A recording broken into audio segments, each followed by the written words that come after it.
আজ আমরা ক্লাস 9-এর কোষে দেখি 1.3 অঙ্কগুলো সমাধান করব।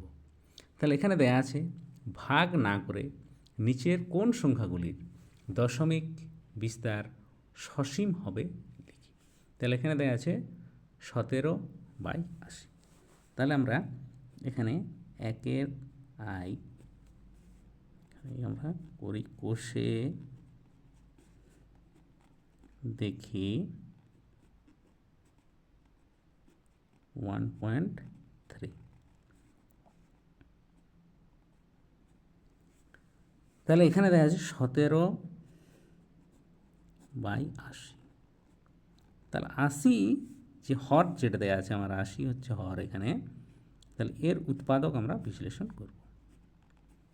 2 40 80 হয়, 2 20 40, 2 10 20, 2 5 10। তাহলে এখানে 80 সমান হচ্ছে 2 গুণিত 2 গুণিত 2 গুণিত 2 গুণিত 5। তাহলে 80 এর উৎপাদক আমার কি কেবলমাত্র 2 আর 5। হ্যাঁ, তাহলে 80 এর উৎপাদক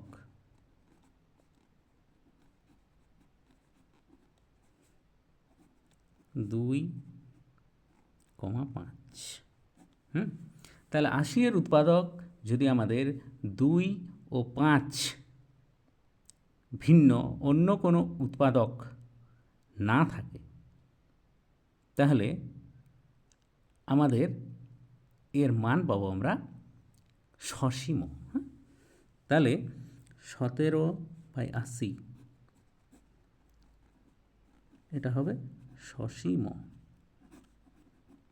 ঠিক আছে, যদি অন্য কোনো সংখ্যা থাকতো উৎপাদকটা 2 আর 5 বাদে তাহলে আমাদের এটা হয়ে যেত অসীম। ঠিক আছে, তাহলে এটাই আমরা ভাগ না করে এর সসীম বিস্তার করতে পারি।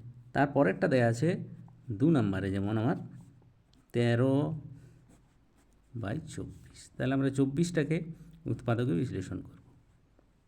এটা হচ্ছে 2 12 24, 2 6 12, 2 3 6। তাহলে এখানে আমার 24-এর উৎপাদক কি কি আছে?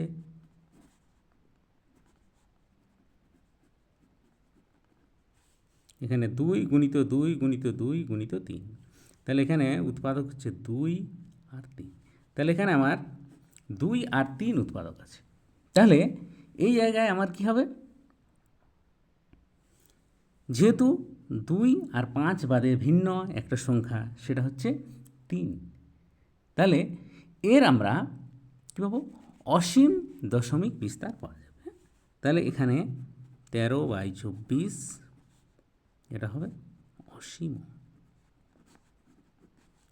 তাহলে যদি আমাদের উৎপাদক শুধুমাত্র 2 আর 5 থাকে তখন হয় আমার সসীম, এবং 2 আর 5 বাদে যদি অন্য কোনো একটা সংখ্যা আমার উৎপাদক হিসাবে থাকে তখন সেটার মান পাওয়া যাবে আমরা অসীম।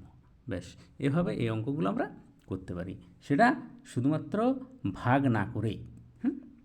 তারপর দেয়া আছে এখানে 2 নম্বরের কোশ্চেন আমার বলা আছে যে নিচের প্রত্যেক সংখ্যার দশমিক বিস্তার করি ও কী ধরনের দশমিক বিস্তার পাবো।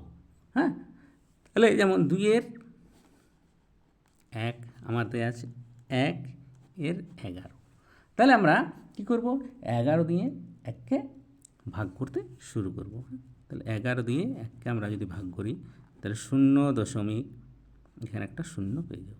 তাহলে আরেকটা 0 বসাবো আমরা, এখানে 0 পেয়ে যাব। তাহলে 9 11 99।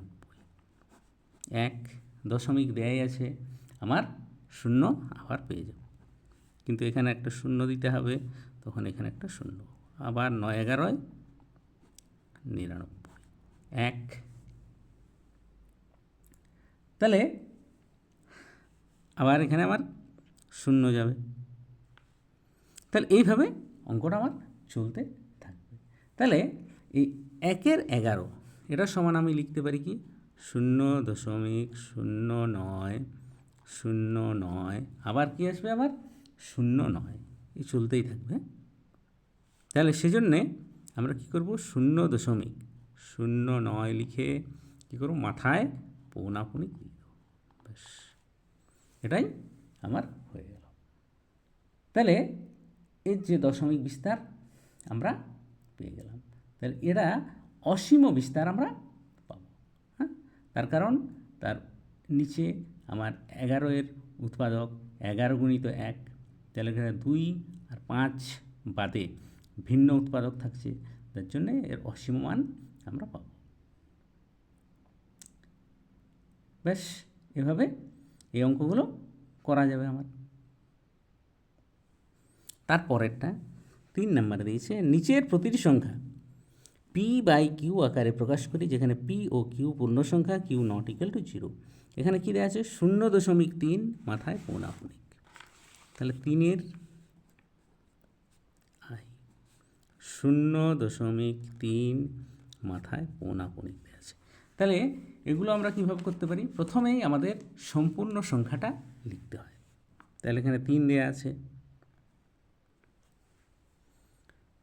বিযুক্ত অনাবৃত্ত অংশ। তাহলে এখানে অনাবৃত্ত অংশ বলতে কেউ নেই, আর যার মাথায় মানে যতজনের মাথায় পৌনাপুনিকটি দেওয়া আছে ততটা 9 লিখতে হয়, ব্যাস আর কেউ নেই। তাহলে 3/9 মানে হচ্ছে 1/3, ব্যাস এটা এখানে হয়ে গেল। আচ্ছা, এরপর আমি 3 অঙ্কটা একটু কষে দেখছি। 3 নম্বরে দেওয়া আছে 0.544 মাথায় পৌনাপুনিক। তাহলে এটা কী করব, আমরা সম্পূর্ণ সংখ্যাটাকে লিখে নেব 54, বিযুক্ত আমার কী হবে, যার মাথায় পৌনাপুনিক নেই মানে 5টা বিয়োগ করব, ভাজিত আমার কী হবে, যার মাথায় পৌনাপুনিক আছে তার জন্য একটা 9 হবে, এবং যার মাথায় পৌনাপুনিক নেই, 5-এর মাথায় নেই, তার জন্য একটা 0 হবে। তাহলে এটা হয়ে গেলে কি 54 - 5 মানে হচ্ছে 49/90, বেশ এটা এখানেই হয়ে গেল। এরপর আমার 5 নম্বরে আরেকটা উদাহরণ আছে, সেটা আমরা একটু করি। এখানে দেয়া আছে 3.14 মাথায় পৌনাপুনিক, 1-এর মাথায় আছে, 4-এর মাথায় আছে। তাহলে এই অঙ্কটা আমরা কীভাবে করতে পারি, তাহলে এখানে আমি 3টা দশমিক আছে, 3-এর পর দশমিক, তাহলে 3 পূর্ণ আমি করে দিতে পারি, 3 পূর্ণ হয়ে গেল। এবারে আমার 14, 1 আছে এখানে 4, তাহলে এখানে 14 সংখ্যাটা লিখব, আর কেউ নেই এখানে, আর কিছু হওয়ার নয়। এবারে 4-এর মাথা পৌনাপুনিক, 1-এর মাথা তো পৌনাপুনিক, তাহলে তার জন্য কি হবে, দুটো 9। তাহলে এটা হয়ে গেল কি 3 পূর্ণ 14/99। এরকম ধরনের অসংখ্য উদাহরণ আছে। হ্যাঁ, আরেকটা আমি লাস্টের অঙ্কটা করে দিচ্ছি, একটু 10-এরটা। এটা দেয়া আছে 0.163, এখানে 3-এর মাথায় পৌনাপুনিক আছে, 1-এর মাথায় পৌনাপুনিক আছে। তাহলে এর অর্থ হলো কি, 1 আর 3-এর মাথায় পৌনাপুনিক থাকা মানে 6-এর মাথাও পৌনাপুনিক আছে। প্রথমেরটা শেষেরটাই যদি দেওয়া থাকে তার মানে মাঝেরটাতেও থাকবে।